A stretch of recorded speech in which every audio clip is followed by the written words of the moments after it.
Itu selalu kita sebut subhanallah, subhanallah. Ya, itu mensunyi, yakni mensucikan akan zat Tuhan daripada barang yang ditasawur. Barang yang ditasawur itu digambarkan. Allah tu rupa mana, rupa mana, rupa mana. Tak boleh nak digambarkan Allah itu. Jangan dibayangkan Allah itu. Selagi kita boleh nengok, selagi kita boleh pegang, selagi kita boleh dengar, selagi boleh kita bayangkan, itu bukan Allah. Itu bukan Allah. Sucikan Allah itu daripada segala perkara yang boleh menyebabkan kita jadi syirik.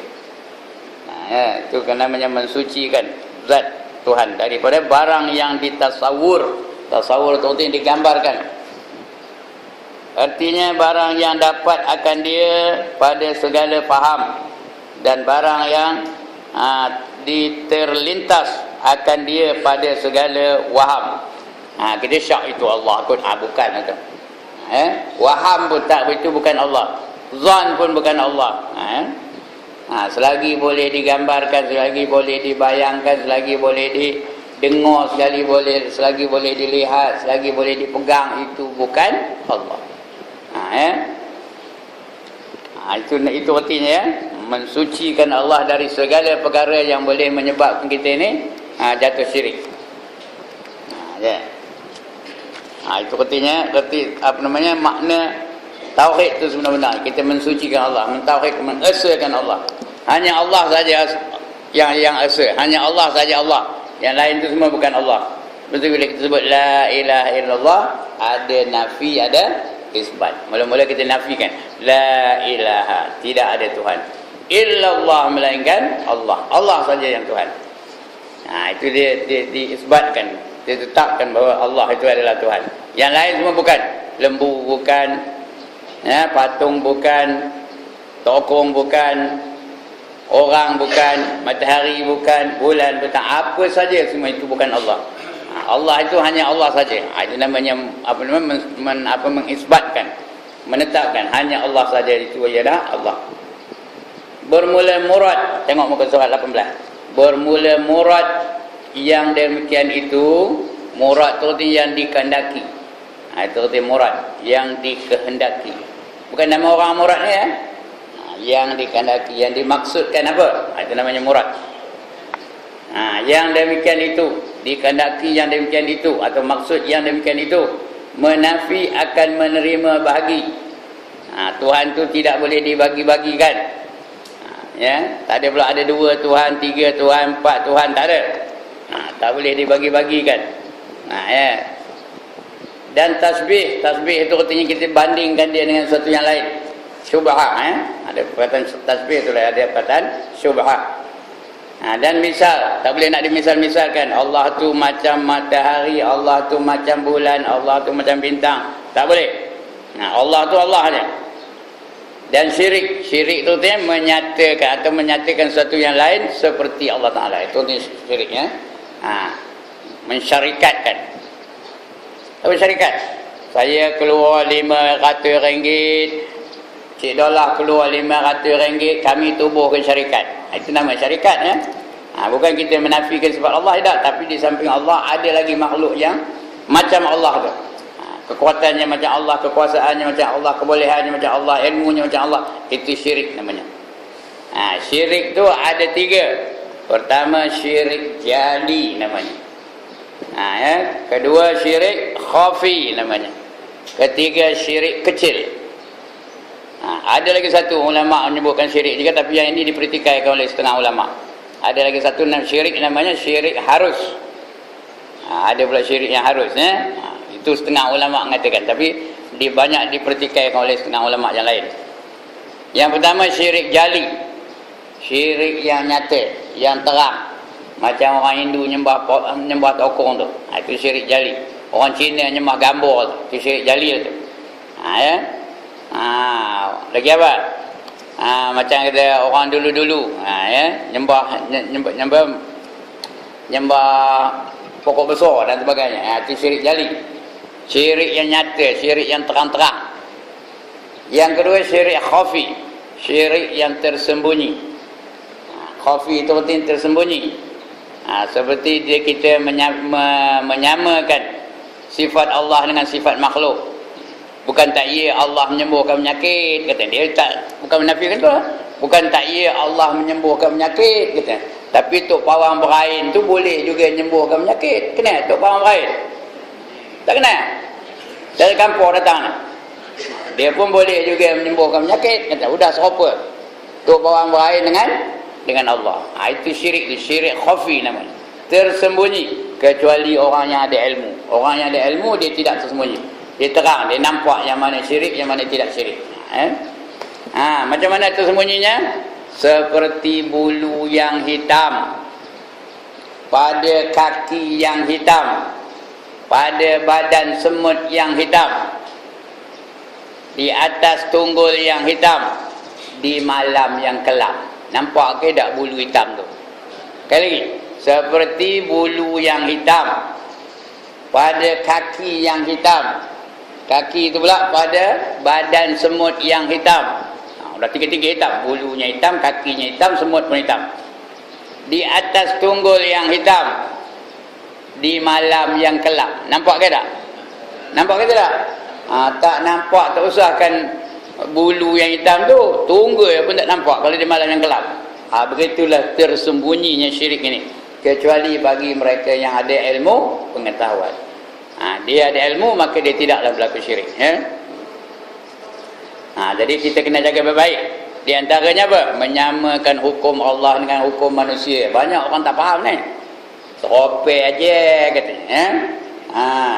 Orang mencuri potong tangan dengan orang mencuri masuk penjara 6 bulan, sama aja katanya. Itu dia tak sedar dia syirik tu. Padahal apa? Padahal yang potong tangan tu hukum siapa? Hukum Allah. Yang masuk penjara itu hukum apa? Hukum manusia. Kalau disamakannya hukum manusia dengan hukum Allah, syirik lah tu. Seropek aja. Itu syirik. Bukan dia menafikan hukum Allah tu baik. Bukan dia menafikan hukum Allah tu sempurna. Tapi di samping hukum Allah yang sempurna tu, hukum manusia pun sama-sama sempurna juga. Itu namanya syirik. Menyamakan sifat Allah dengan sifat makhluk. Dia tidak menafikan sifat Allah itu sempurna, tapi makhluk pun sempurna juga. Yang itu. Kecuali orang yang ada ilmu pengetahuan, dia tidak akan melakukan syirik.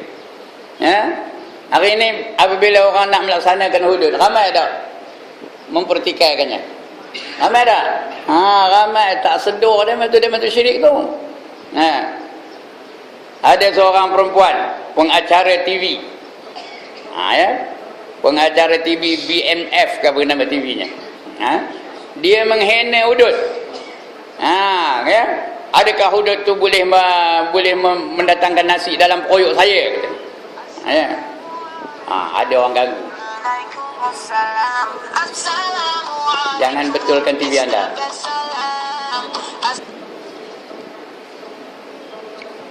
Assalamualaikum. Waalaikumsalam. Cikgu. Ya. Oh, cikgu. Ya, siapa ni? Ni Eda ni Eda anak Jumilah. Ya. Ni emak kan. Mak kan baru tak meninggal. Okey. Tu cikgu buat apa? Tengah ngajar. Oh ya. Boleh tak 5 minit? Apa cerita?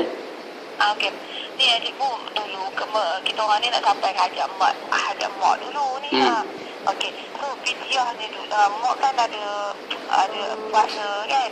So fidyah ni nak hantar duit mak untuk fidyah mak. Fidyah puasa mak kat sekolah apa? Saya tengok internet tadi. Sekolah At-Taqwa apa? Kota Raja. Kota Raja kan. Itulah ini nak saya nak bagi, kita orang sepakat ni nak bagi ke tempat ni lah. Dia untuk mengajar kat sini kan. Boleh tak bagi kat sini? Boleh, bagi je. Kota Raja kan. Kota Raja, pergi ujung Taman Meru tu tau. Tahu, saya duduk Ipoh. Tanya tu, ujung Taman Meru tu bagi Kota Raja. Okay. Khabar daripada Ustaz Azzahan namanya tau. Ustaz Azzahan kan? Azzahan, Azzahan. Ya, tadi saya dah telefon dah orang yang ada budak, ada ni lah, jawab telefon macam budak muda je lah. Itu Ustaz Azzahan kan? Bukan, dia tak ada muda sangat. Dia muda lah juga, tapi bukan ada. Nanti tak apa cikgu, nanti insyaAllah lepas ni itulah ingatkan cikgu ada. Rupanya cikgu ngajar Isnin Hari Senin aja. Jadi saya pergi hantar je lah duit tu ya. Bila-bila lah hantar je lah. Bila ya. Okey, cikgu terima kasih. Okey, sama. Itu ya. Waalaikumsalam warahmatullahi. Okey. Baik, itu namanya syirik. Syirik apa tadi? Yang tersembunyi itu syirik apa? Syirik khafi. Bukan kopi ya. Khafi, khafaya, khafi. Bukan kopi, kopi baru lepas saya baru lepas minum tadi. Dengan tiga taman. Ini syirik khafi, tersembunyinya.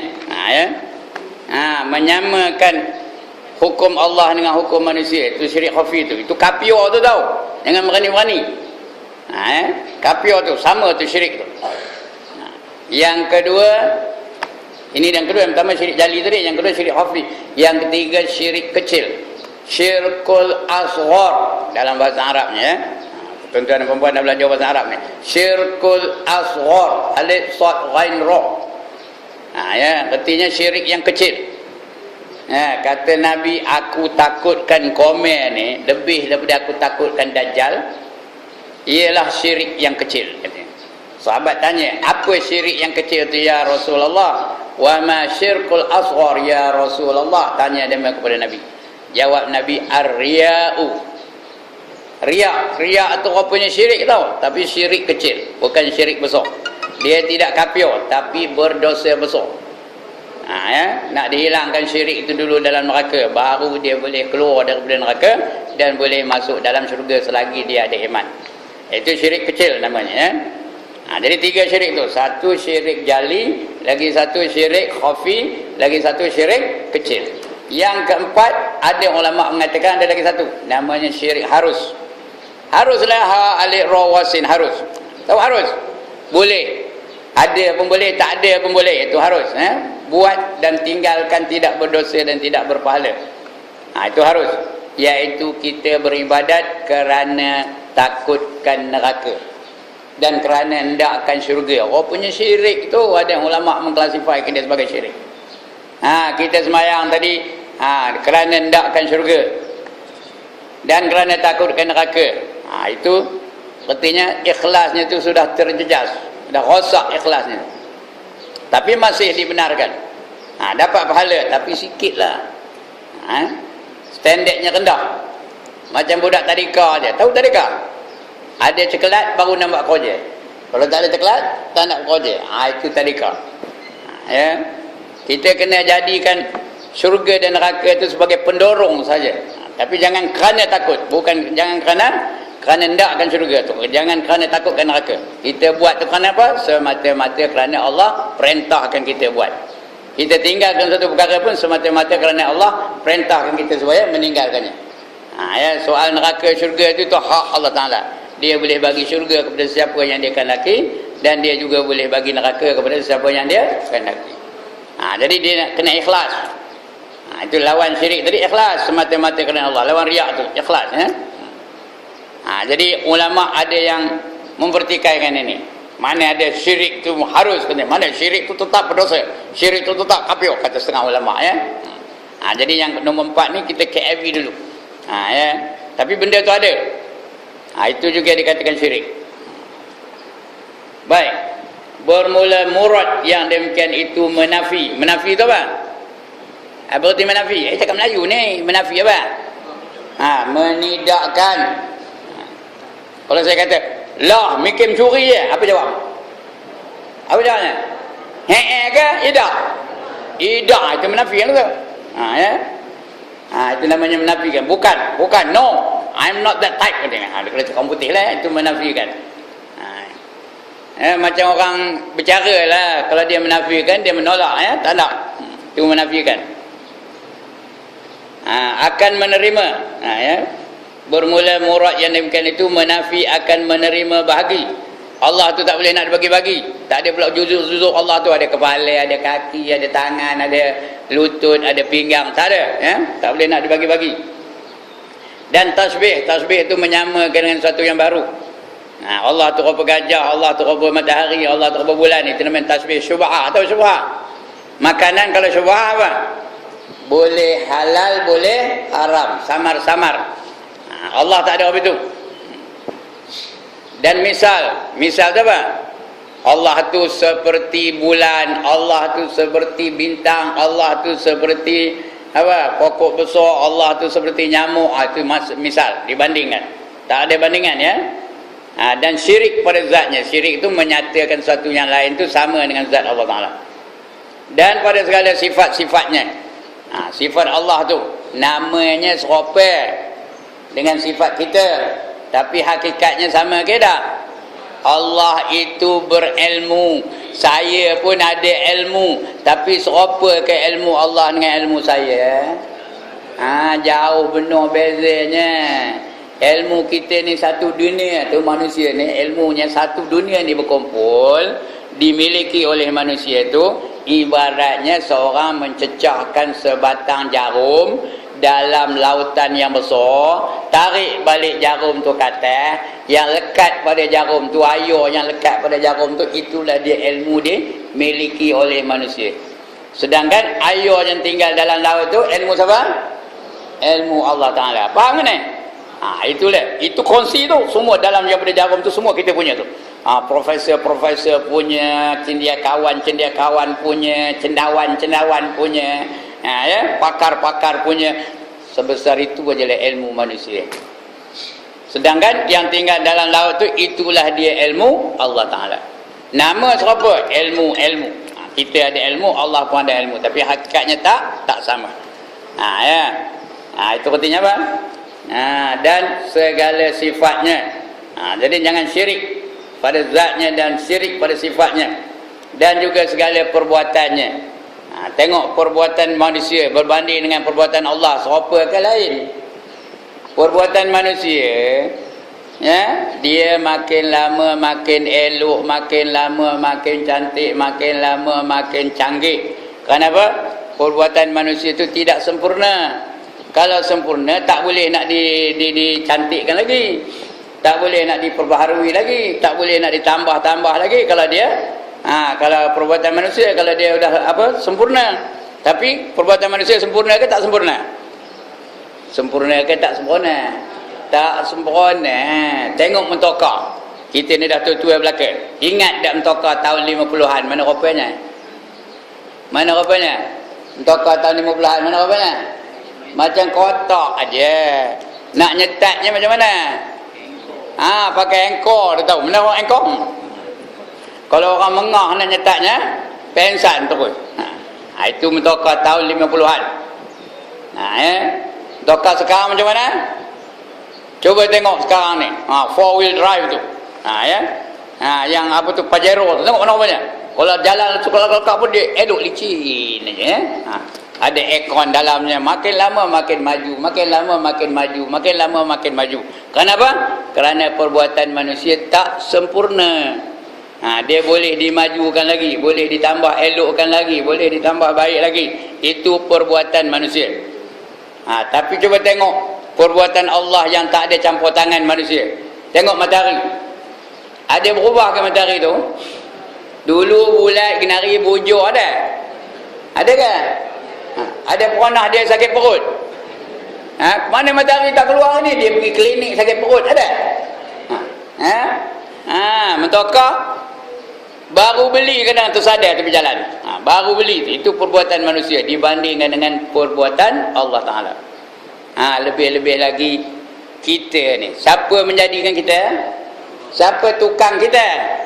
Allah Ta'ala. Cuba tengok hebat ke tak ciptaan Allah Ta'ala ni. Tengok diri kita tu, itu Allah cabar. Wa fi anfusikum afala tubsirun, kata Allah. Dan pada diri kamu, tidakkah kamu nampak kebesaran Allah? Macam mana kita nak nampak kebesaran Allah pada diri kita? Cuba gunakan otak sikit. Okey lah. Tengok janggut saya ni. Kalau saya tak potong janggut saya ni, macam mana agak?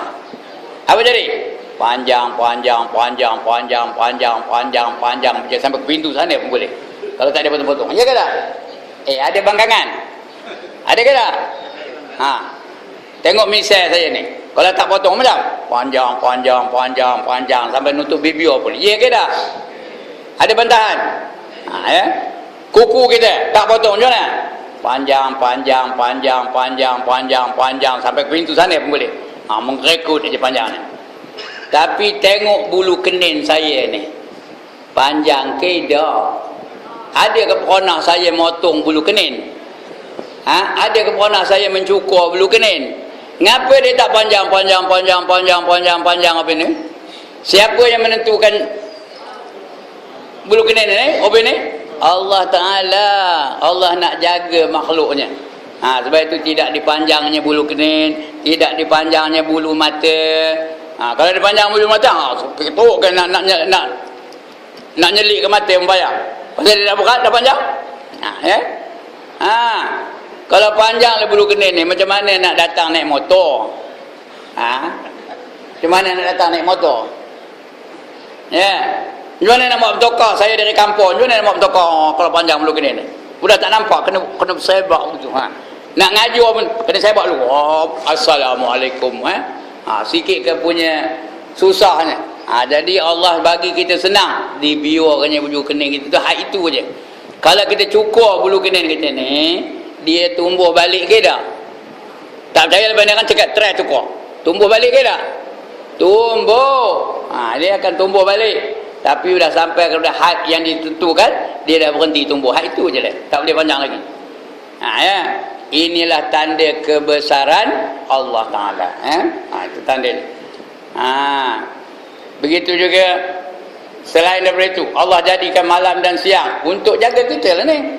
Dia jadinya sebagai tanda kebesaran Allah Ta'ala.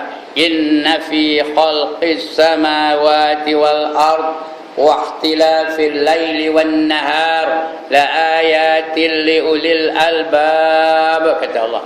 Sesungguhnya kejadian langit dan bumi dan pertukaran malam dan siang adalah tanda-tanda kebesaran Allah bagi mereka yang mahu berfikir. Untuk orang berfikir. Tengok kadang-kadang siangnya, lepas tu di malam kena balik, betul di siang kena balik, kalau malamnya balik. Kalau ditampilnya siang aja, tak ada malam-malam, macam? Macam tuan-tuan dan puan. Siang aja. Sentiasa aja matahari tu ada aja, tak ada turun-turun, macam? Apa akan jadi pada dunia ni? Makin lama makin panas, makin lama makin panas, makin lama makin panas, makin lama makin panas. Kalau dah berpuluh-puluh tahun panas, makin lama makin kuat, makin lama makin kuat, makin lama kuat. Apa jadi? Apa jadi? Segala benda yang cair semuanya akan menggelegak. Ya ke tak? Ada bantahan. Termasuk apa yang menggelegak? Yang cair dalam badan kita ni, ada tak benda cair dalam badan kita ni? Ada. Darah cair, air kencing cair. Dalam badan kita ni semuanya cair. Menggelegak belaka. Darah kita menggelegak, air kencing menggelegak, dalam perut aku dah menggelegak, panas ke sejuk? Apa jadi? Apa jadi manusia? Padamlah semua kerana dah darah tu cair. Dah menggelegak pula tu. Habis mati semua. Kenapa? Kerana panasnya tak berhenti-henti. Makin lama makin panas, makin lama makin panas. Sebaliknya pula, kalau Tuhan malamkan je, setiap masa malam aja, tak ada keluar-keluar matahari, apa jadi? Apa jadi tuan-tuan dan puan? Malam saja, seronok dia tidur katanya. Apa jadinya? Dia makin lama makin sejuk. Malam sejuk ke panas? Sejuk. Subuh-subuh tu mana rasanya, sejuk ke panas? Sejuk. Makin lama makin sejuk, makin lama makin sejuk, makin lama makin sejuk, makin lama makin sejuk. Sudahnya? Sudahnya? Setiap yang cair semua akan menjadi beku. Mengapa beku? Kerana sejuk, laut beku, sungai beku, tasik beku, lombong beku, parit beku, apa sajalah semua beku aja airnya. Jadi air belaka. Termasuk apa? Darah dalam badan kita pun beku. Air kencing dalam badan kita ni pun beku. Apa saja yang cair dalam badan kita ni semua beku belaka. Apa sudahnya? Sudahnya apa? Padam juga. Jadi kalau malam pun padam, siang saja pun padam. Jadi Allah bagi pertukaran. Bila dia dah panas, datang malam. Nanti dia sejuk, naik matahari, panas balik, panas, udah dekat nak legap, sejuk balik. Begitulah pertukaran siang dan malam dia. Menandakan apa? Kebesaran Allah Ta'ala. Itu hebatnya pentadbiran Allah Ta'ala. Dibanding dengan pentadbiran manusia.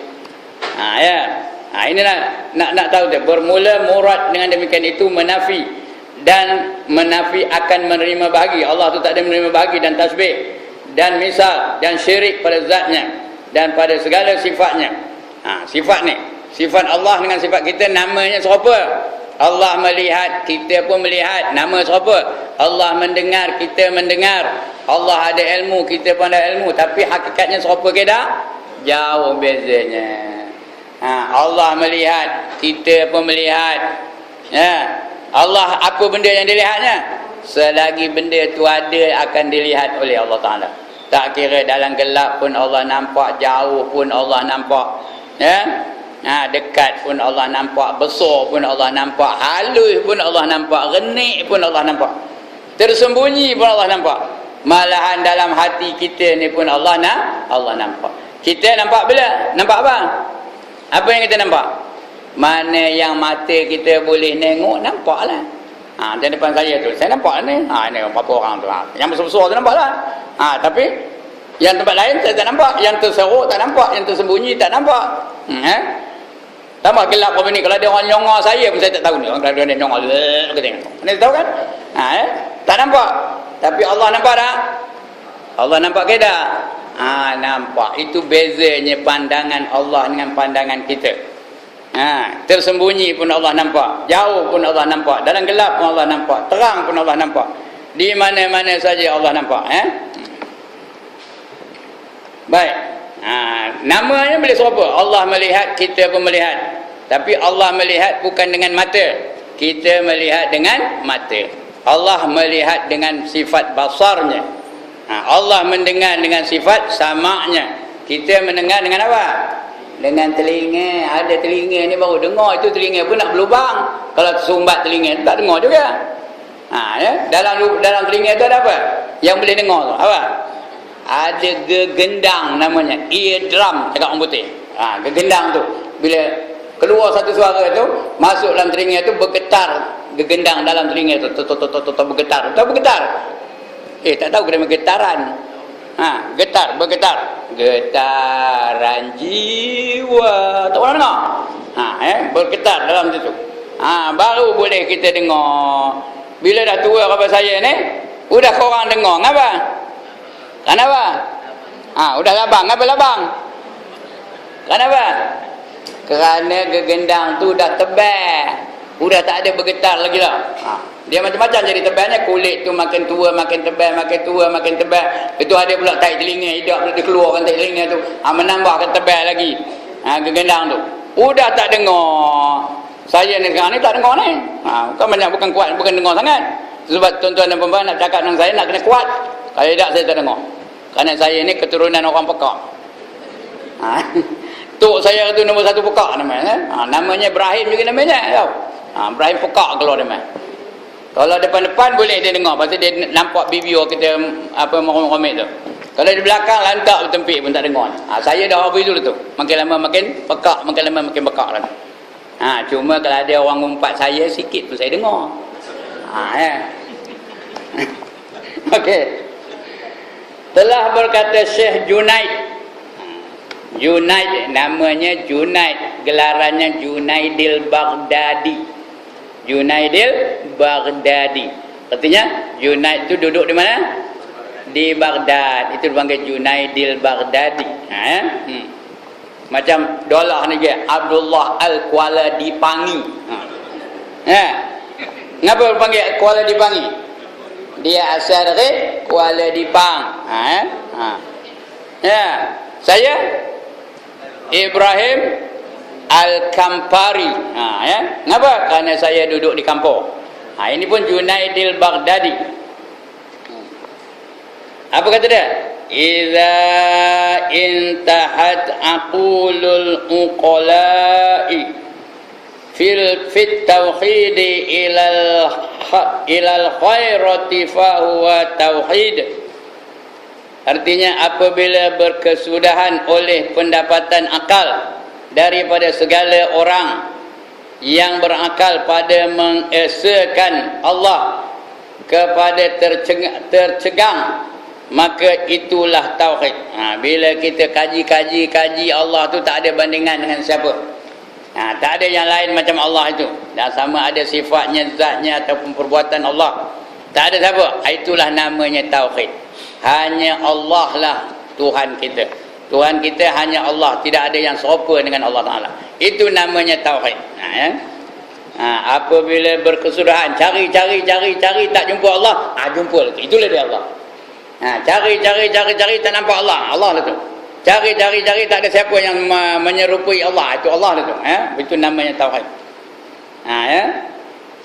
Daripada segala orang yang berakal pada mengesakan Allah kepada yang tercengang. Itu bukan tercegang, tu tercengang.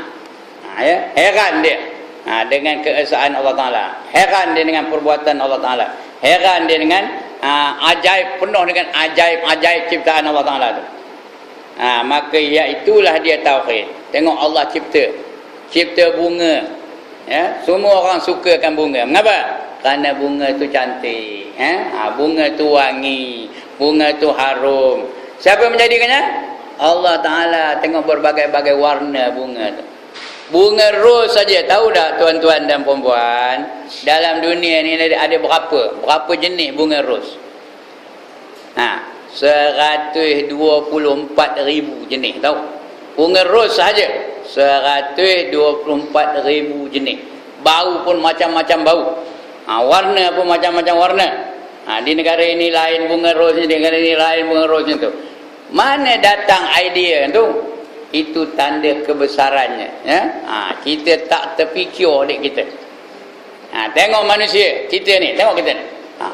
Masing-masing ada identiti masing-masing. Saya kenal ini Cik Lah, yang ni Cikgu Tamin, yang ni namanya Zainuddin, yang tu namanya Ustaz Haji Azmi. Kenal saya tu. Padahal serupa aja. Muka serupa, hidungnya sama aja, mata serupa aja. Cik Lah ni mata ada berapa? Ada 2, saya pun 2 juga. Tapi kenal tak saya dengan Cik Lah? Kenal tak? Macam mana boleh kenal? Itu dia kebesaran Allah Ta'ala. Adalah tanda yang boleh membezakan antara kita dengan orang lain. Itu dia. Senang kan nak menciptakannya. Seorang yang berjuta-juta, tapi kita boleh kenal. Ini Barack Obama, ini Netanyahu, ini apa lagi? Ini Datuk Seri Najib, yang ini Zahid Hamidi, yang ini kenal tak? Macam mana boleh tahu? Adalah benda yang membezakan tu. Kita pun tak boleh nak explain, tak boleh nak terang macam mana. Tapi itulah tanda kehebatan dan kebesaran Allah Ta'ala. Cuba tengok ikan tu. Kenal kita ikan ini kenal tak? Kalau benda tu serupa, ikan lampam semua sama besar, boleh kenal tak?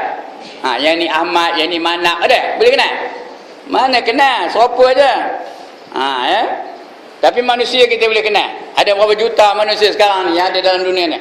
Bukannya juta pun, berbilion, bukan bilion, trilion manusia dalam dunia hari ni. Tapi kita boleh kenal satu. Lagi satu cap jari. Kalau berapa trilion manusia hari ni dibuat cap jari masing-masing, serupa ke berbeza? Serupa ke berbeza? Berbeza antara seseorang dengan seseorang. Itu dia hebat kedah. Design daripada Allah Ta'ala. Itu dia menandakan kebesaran Allah. Itu sebab Allah cabar manusia ni suruh berfikir satu saat lebih baik daripada sembahyang sunat 1000 rakaat. Tahu? Satu saat aja dia berfikir tentang kebesaran Allah. Lebih baik daripada dia sembahyang 1000 rakaat. Lebih lagi sembahyang orang akhir zaman ni. Lagilah. Terima Tuhan kan? Belum tentu terima Tuhan.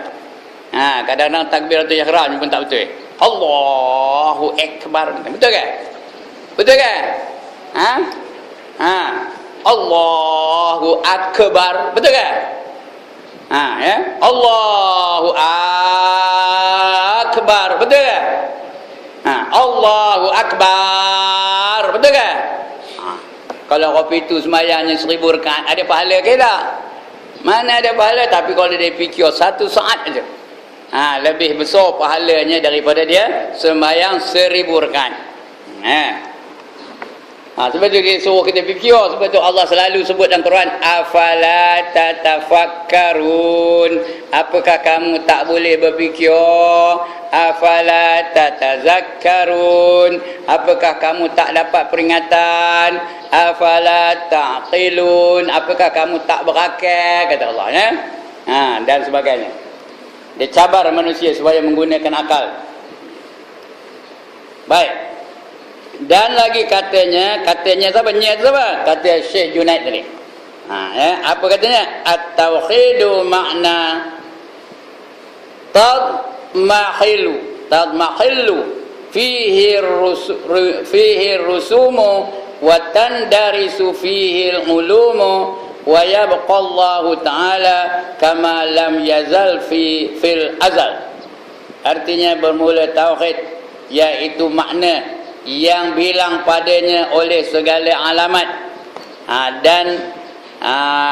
dan hapus padanya oleh segala ilmu, dan tinggal Allah Ta'ala seperti barang yang sentiasa ada pada azali. Tauhid itu hanya Allah saja yang memiliki sifat seperti apa yang Allah ada hari ini. Itu tauhid esa. Yang lain itu tidak ada sifat macam sifat Allah Ta'ala. Tak ada rupa macam rupa Allah Ta'ala. Sebab di antara sifat Allah tu apa? Laisa kamislihi syai'. Itu asal tu. Tidak ada sesuatu yang sama dengannya. Iaitu makna yang hilang padanya oleh segala alamat. Tak ada alamat lagi. Tak ada tanda. Dan hapus padanya oleh segala ilmu. Tak ada ilmu yang boleh mengenal Allah Ta'ala. Dan tinggal Allah Ta'ala seperti barang yang sentiasa ada pada azali. Allah tu daripada azali sampai sekarang ni, rupa itulah sempurna sentiasa, tak pernah kurang, tak pernah bertambah. Mengapa tak ada bertambah? Mengapa Allah tak ada bertambah? Kerana dia sudah sempurna. Bila sempurna, apa nak tambah lagi? Macam rumah kita dah sempurna, apa nak tambah lagi? Takkan nak besarkan lagi? Dah sempurna besarnya. Macam kereta kita dah sempurna, ada nak tambah lagi? Katakanlah kereta kita ni sempurna. Yang pertama murah, yang kedua cantik, yang ketiga laju, yang keempat ekonomik, yang kelima tahan. Tak ada kereta lain. Tak ada kereta lain. Yang pertama murah, brand new, baru beli dari kilang, harganya RM50 aja. Contoh ini bukan betul ya. Dia murah. Yang kedua cantik, bawa kilat-kilat, baru catnya pun metalik, bawa kilat-kilat, shining, itu berkilat-kilat, catnya pun metalik. Lagi apa? Dengan ada macam-macam lah dia punya aksesoris, dia punya tambahan-tambahan. Lalat hinggap atasnya tergelincir ke bawah, nampak licin. Tu cantiknya. Yang ketiga apa? Laju. Dia bawa kereta tu, punyalah laju kereta tu. Dari sini ke Johor Bahru, balik kemari setengah jam aja. Kalau ada lah kereta itu. Ada ke tak ada? Kalau ada, contoh aja. Yang keempat apa? Ekonomik. Minyaknya tak ada makan minyak. Dari sini pergi bukit kayu hitam, balik kemari minyaknya 5 kupang aja. Yang keempat tahan. Yang kelima tahan. Dia belaga dengan bulldozer, hancur bulldozer tu. Kereta dia calur pun tidak. Kalau ada lah kereta kopi tu, tak ada kereta lain, tak ke tanda? Tanda. Begitulah juga saya tanya puan-puan belakang ni, kalaulah ada suami perempuan tu sempurna, tak ke suami lain. Yang pertama dia kaya, suami tu kaya. Yang kedua pemurah, yang ketiga romantik, yang keempat tak pernah marah, yang kelima sentiasa sabar, Yang keenam, dia sentiasa kasihkan isterinya, bagi hadiah hari-hari. Yang ketujuh, apa lagi? Yang ketujuh, prihatin terhadap penanggungan isteri dia. Ya, hendak ke suami lain kau dapat suami apa itu? Jawab dah, hendak ke tak hendak? Tak hendak. Cuba kita tanya orang depan pula. Kalau isteri tuan-tuan ini sempurna, yang pertama muda, yang kedua cantik, yang ketiga pandai memasak, yang keempat dia hanya ingatkan suaminya saja, yang kelima seksi, yang keenam pandai bergaya, yang ketujuh baik hati, yang ke-8 sentiasa riang gembira, yang ke-9 apa lagi tak? Yang ke-9 tu hanya ingatkan suaminya saja, ndak ada isteri lain. Yang itu ndak kata dia meh. Yang itu ndak katanya. Pasal orang lelaki ni memang hobi tu. Macam mana hebat pun isterinya, macam mana cantik pun isterinya, dia ndak dah kahwin lagi. Memang orang lelaki ni Allah jadikan dia polygamous. Apa kata polygamous? Dia ndak banyak pasangannya. Itu memang fitrah, mana yang buatnya? Ya. Sebab itu dibolehkan orang lelaki sampai berapa? Sampai 4. Demo pun jawab. Bukan sini jawabnya, demo yang jawab. Ya. Jadi nak cerita tentang kesempurnaan Allah lah. Kita dah tahu Allah tu sempurna dan Islam itu sempurna. Jadi kita dah tahu Islam tu sempurna. Buat apa kita cari agama lain? Buat apa kita cari cara hidup lain? Ya? Sudah tahu Islam tu sempurna. Buat apa cari cara hidup lain? Ya. Lain daripada Islam, semuanya agama syirik belaka. Termasuk Kristian pun syirik, Yahudi pun syirik. Yang tak ada syirik hanya Islam saja. Ya, lam yalid wa lam yulad. Apa artinya? Tidak dia beranak dan tidak dia diperanakkan. Ya. Yang tak ada syirik Islam aja. Kristian syirik. Dia mengatakan Nabi Isa tu anak Tuhan. Syirik lah tu. Seolah-olah Tuhan tu beranak. Ya. Orang Yahudi syirik tak? Syirik, dia mengatakan apa? Uzair itu anak Tuhan. Ya. Syirik lah tu. Yang tak ada mengatakan Tuhan itu beranak, hanya Islam saja. Jadi buat apa kita cari cara hidup lain daripada cara hidup Islam? Islam tu dah sempurna. Pakaian Islam tu dah sempurna. Kenapa kita nak pakai ikut cara barat? Sudah sempurna pakaian Islam tu, menutup aurat, tidak diganggu oleh masyarakat. Jadi buat apa kita ambil cara-cara pakaian orang barat? Mengapa kita ambil cara-cara pakaian orang lain daripada cara Islam? Itu dia ya. Baik. Itu kata dia siapa? Syekh Junaid tadi ya. Kata setengah mereka itu, bagi tauhid itu ibarat dan makna. Ada ibarat, ada makna tauhid itu. Maka bermula ibaratnya iaitu kalimah la ilaha illallah. Ibarat ni seperti ya, seperti bila kita sebut la ilaha illallah, ya. Seperti apa? Itu ibaratnya. Tidak ada Tuhan yang disembah melainkan Allah. Maknanya apa? Bermula maknanya itu ikhlas hati. Sebab itu kita sebut la ilaha illallah tu apa? Kita nak nyembah Allah saja, tak nak nyembah lain daripada Allah. Kita nak tunduk dan patuh kepada Allah saja, tak nak tunduk dan patuh kepada manusia dan lain-lain lagi. Ya, kita nak nyerah diri kita hanya kepada Allah saja, tak nak serah diri kepada yang lain daripada Allah Taala. Kita hanya takut kepada Allah saja, tak ada takut kepada yang lain daripada Allah Taala. Kita nak kasih hanya kepada Allah saja, tak nak kasih kepada yang lain daripada Allah Taala. Itu maknanya ya. Sebab kita sebut la ilaha illallah, kita berikrar aku nak menyembah hanya Allah, tak nak yang lain-lain. Kita berikrar aku nak takut hanya kepada Allah, tak nak yang lain-lain. Kita juga berikrar aku nak serah diri aku hanya kepada Allah, tak nak kepada yang lain-lain. Kemudian begitu juga kita nak berharap hanya kepada Allah, tidak berharap kepada yang lain-lain. Itu bila sebut la ilaha illallah, la ilaha illallah, baru dia baru dia sempurna maknanya dalam hati itu dengan perkataan lidah kita tu. Ya, sinkronis, artinya sama perkataan kita dengan lidah kita tu dengan hati kita tu. Lidah menyebut Allah, hati pun ingatkan Allah Taala. Barulah dapat pahala, barulah menetapkan iman kita. Tapi kalau setakat pergi orang tahlil, orang mati ke, orang kahwin ke, Tak adalah dapat apa-apa. Cuma lidah ajalah la ilaha illallah, la ilaha illallah. Dapat pahala lidah tu. Tapi hati tak dapat apa-apa. Kenapa? Kadang dia sebut la ilaha illallah, la ilaha illallah, hati jauh dari Allah Taala. Lain dia ingatnya la ilaha illallah, la ilaha illallah, nasi ke pulut. La ilaha illallah, la ilaha illallah, la ilaha illallah, lawan pulut tu inti ke kari. La ilaha illallah, la ilaha illallah, pulut putih ke pulut kuning. La ilaha illallah, la ilaha illallah, la ilaha illallah. Jangan ingat roti canai aja kot. La ilaha illallah, la ilaha illallah, la ilaha illallah. Roti canai boleh tahan juga. Jangan biskut mayat aja kot. La ilaha illallah. Tahu ke biskut mayat? Jadi dapat apa? Dapat biskut mayat ajalah. Sebab itu kita bila sebut la ilaha illallah tu implikasinya. Tahu apa arti implikasinya? Dia punya tuntutannya tu. Tiada apa yang ku sembah hanya Allah Taala. Tiada siapa yang aku nak takut hanya